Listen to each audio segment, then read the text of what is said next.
Uh, so what's happening in Gaza? I talked very little about this from the beginning of 7th of October. I did not talk much. I talked in Arabic last week, and a lot of people contacted us and said, please tell us what's happening from your opinion, in English, so that we can understand. So what's happening in Gaza from the 7th of October in the region? To understand what's happening there on the 7th of October, we need to ask two major questions. Until now, no journalist tried to ask this question, no politician asked this question, no one touched these two major questions, significant questions that will lead us to understand what's happening in Gaza.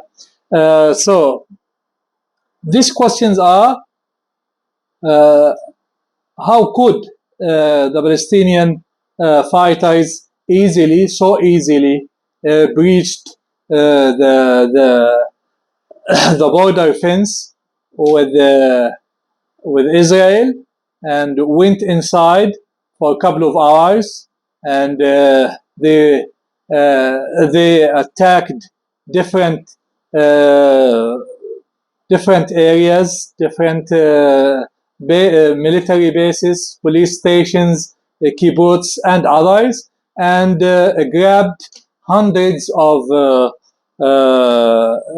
hostages and went back, and nobody did anything. We need to understand that this is a fence, border fence between two sides that are in declared war from 2006 until now.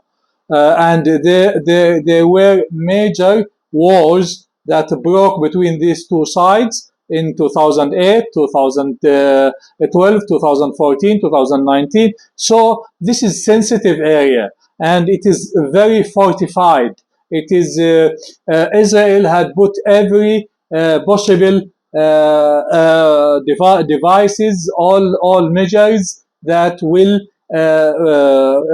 will send signals even before anyone can approach this fence. And we heard a lot of Israeli soldiers who worked in the headquarters to watch this fence, and said there could be no cockroach that will approach this fence, and we don't know, because there are a lot of sensors, a lot of spying devices, a lot of balloons, a lot of drones, and other things that constantly 24 hours a day, every day, that watch this fence. How easily people without any specific advanced technology that could breach this fence went inside,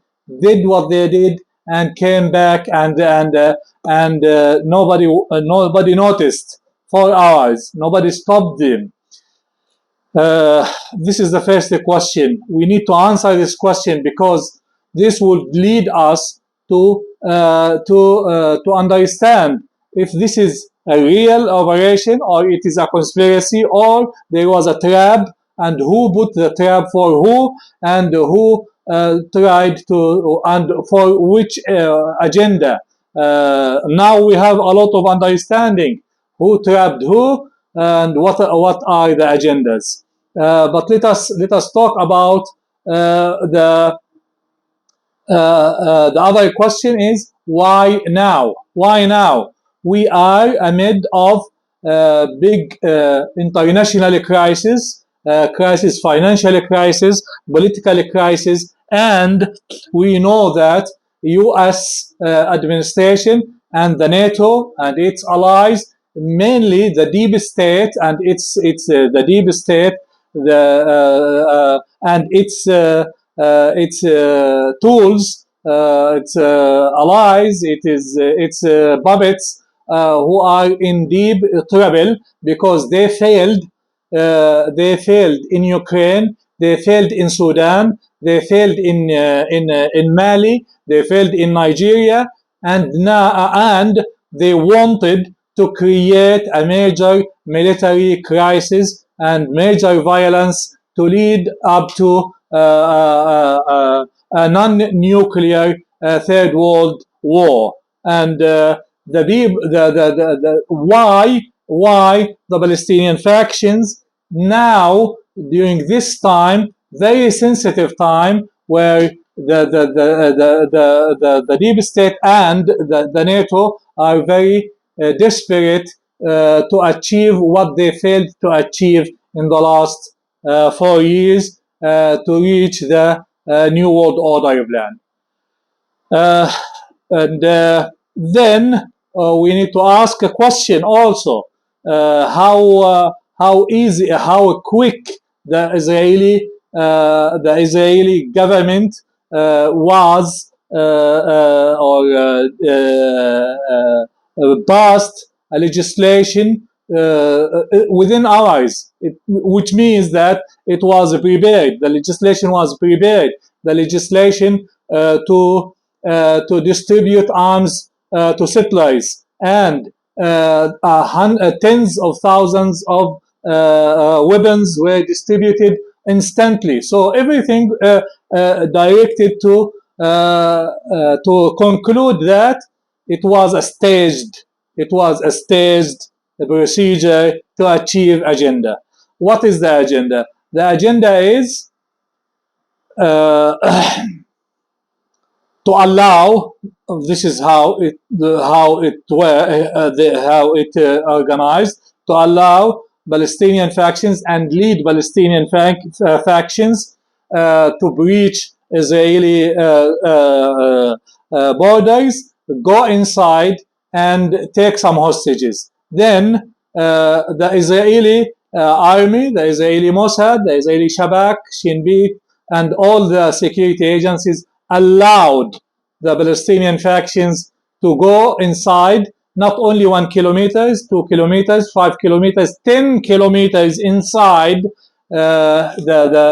inside Israel without any question, without any resistance. Allow them to go there, and then while instead then the Israeli army, instead of attacking the Palestinian fighters, they attacked the Israeli civilians. And now we have reports from Haaretz and from the New York Times and from different sources that Israeli army is responsible for killing hundreds of Israeli civilians in the kibbutz and in the festival, in the music festival. Why they did this is just to make things very big, to make the crime very big, so that they can use this as excuse to do what they did from the 7th of October until now, which is to use this excuse to distribute arms and ammunition to settlers and allow settlers to start killing and attacking the Palestinians in the West Bank, and then this excuse will be used to attack and to kill with cold blood, with the support of the NATO and allies, to kill every Palestinian in the north of Gaza, and to push the Palestinians to the south, so that Israel can achieve expulsion of the whole Palestinians from Gaza and West Bank, from Gaza to Egypt and from West Bank to Jordan.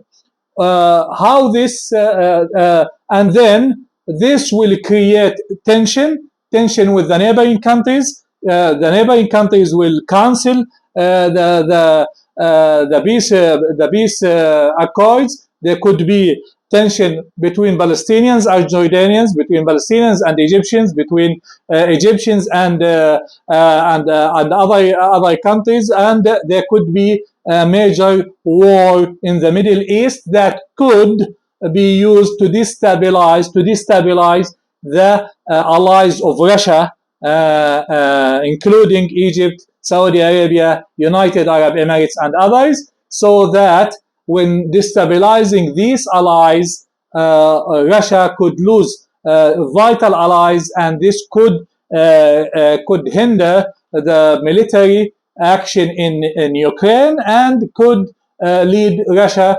to stop its attack on Ukraine, and maybe even regime change in Russia. This is the agenda. This is the plan. Using who allowed this plan, who planned all this conspiracy. It is very clear now. Qatar, Turkey, Israel, USA, and allies.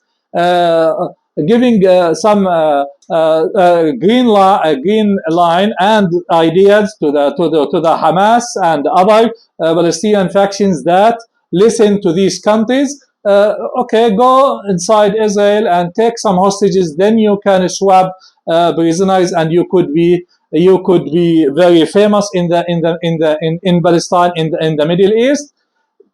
This is the trap. The Palestinian factions went into the trap, and it escalated to all-out war to expel the Palestinians from Gaza and maybe the West Bank later on.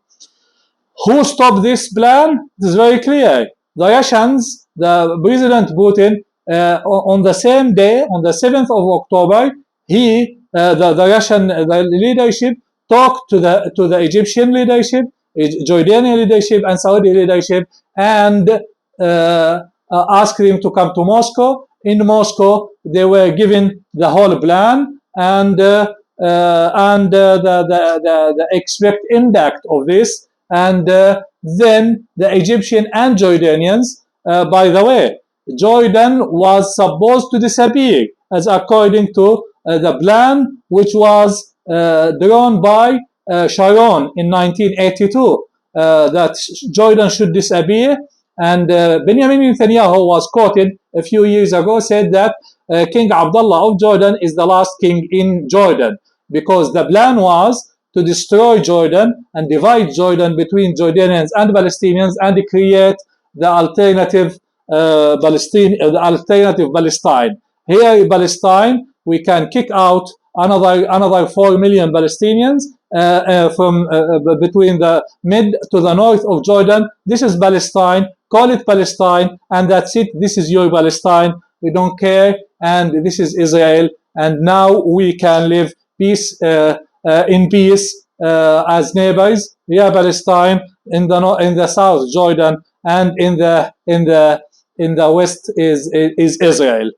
This is the plan, and because Jordanian leadership knew about this, there was a swift action by mobilizing a large section of the Jordanian army to the borders, and large section of Egyptian army to the borders with Gaza, to stop the plan of expulsion of Palestinians and shift the war from inside Israel, or between Israel and Palestinians, to a war between Palestinians and Arabs, between Arabs themselves, and between Israel and neighboring Arabs, to create a mayhem in the area, destroy regimes, destabilize the allies of Russia, and end the Palestinian trouble, or trouble with Palestine. That's it. You create Palestine outside, and we hear the Israeli ambassador in USA saying these Palestinians need to go and live in Egypt and Jordan. We don't want them here, as if the Palestinians are not the indigenous people of that land. This is the plan. The swift action from Russian leadership, and the swift cooperation with the Egyptian, Jordanians, Saudis, stopped this plan and aborted this this conspiracy, and the Palestinians will be forever in debt for Russians, Egyptians, Jordanians, and Saudis for aborting this plan. And when we see that President Putin suddenly, without any warning, yesterday flew to Emirates, Saudi Arabia, and then back to Moscow to receive Iranian president. Uh, it is very clear that we are in a critical moment. Russians are coordinating all allies to control the major chaos and crisis now in the Middle East, and start a counter attack. Because if you listen to the comments from the Russian leadership, comments from Russian media, for the first time, the Russian media, the Russian leadership, the Jordanian media, the Jordanian leadership, the Egyptian media, the Egyptian leadership are talking about barbarity of the Israeli actions, the occupation that needs to end, the creation of the Palestinian state, independent state, sovereign state, and the need to take Israel or to bring Israel to accountability by different international justice system. And it is a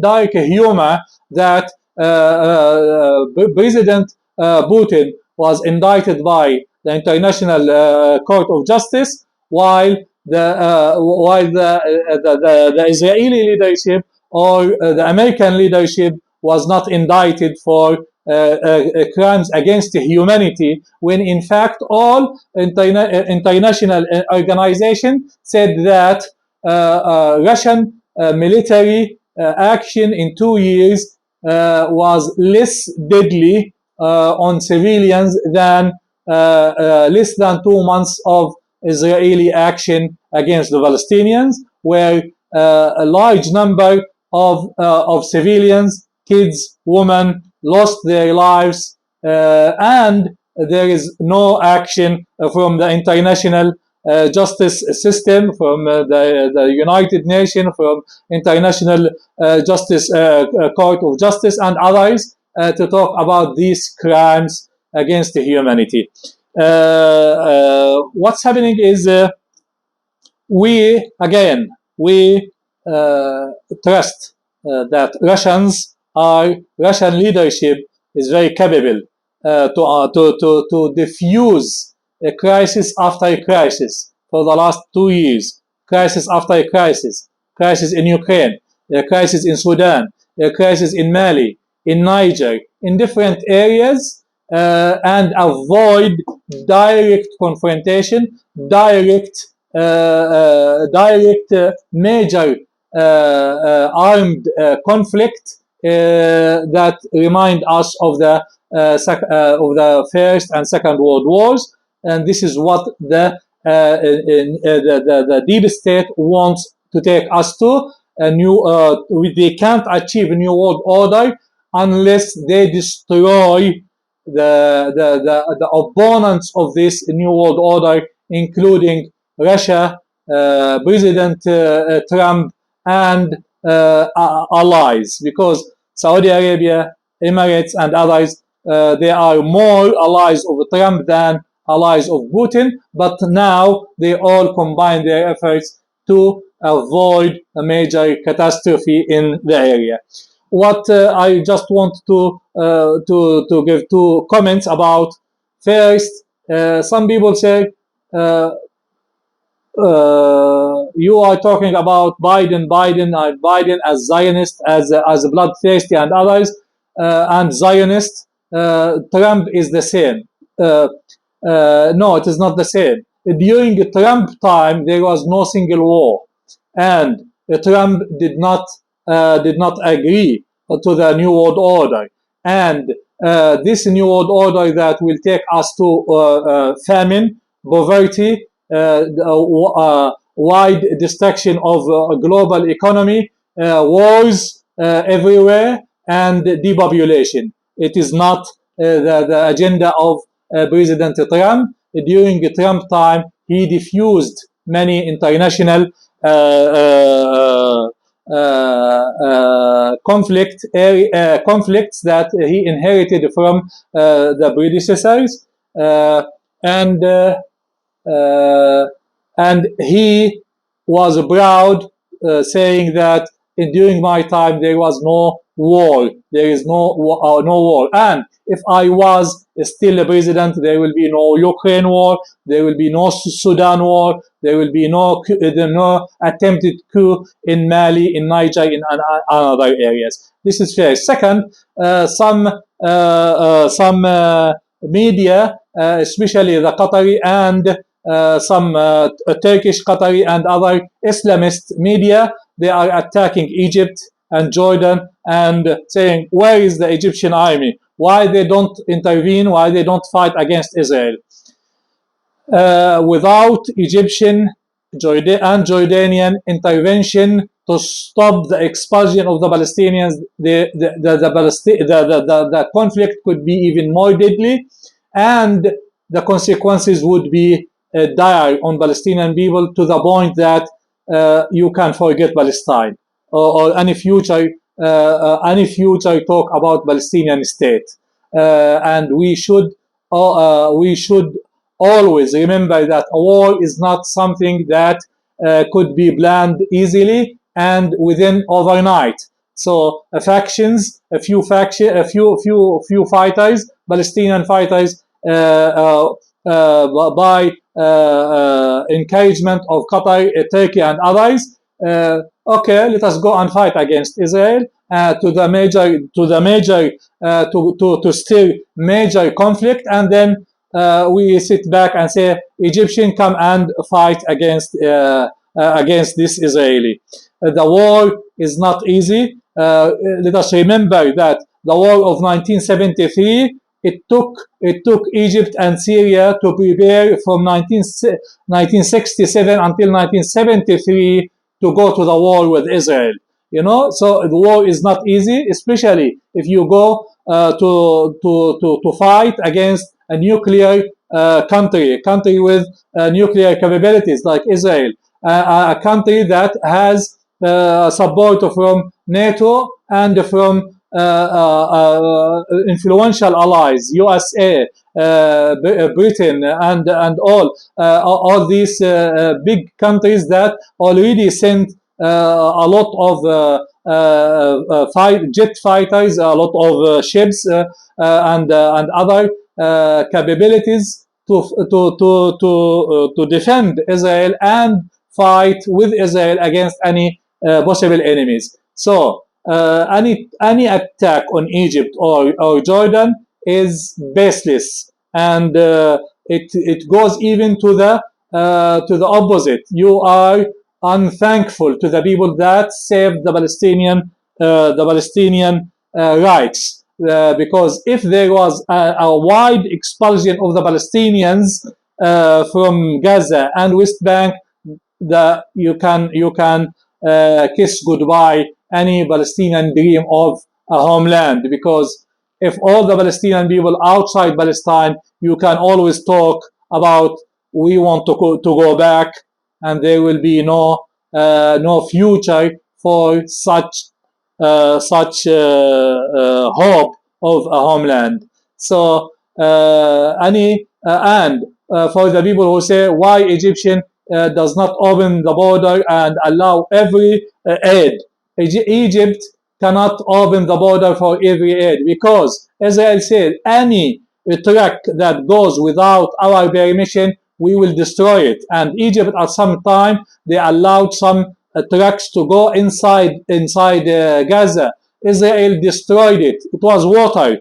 It was a lot of water, a lot of food, and Israel destroyed it. We will not allow any truck to go inside Gaza, and we will destroy anything. And anyone who will go outside Gaza without talking to us, we will kill them. And and they did this. So Egypt does not control the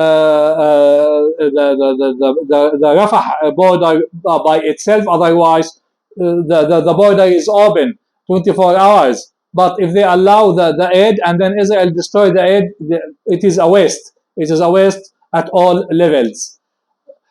What we need, again, and I talked about this before, any faction who wants to go into major war and drag the Palestinian people into major war, they need to come and consult us, consult the Palestinian people, and consult our allies.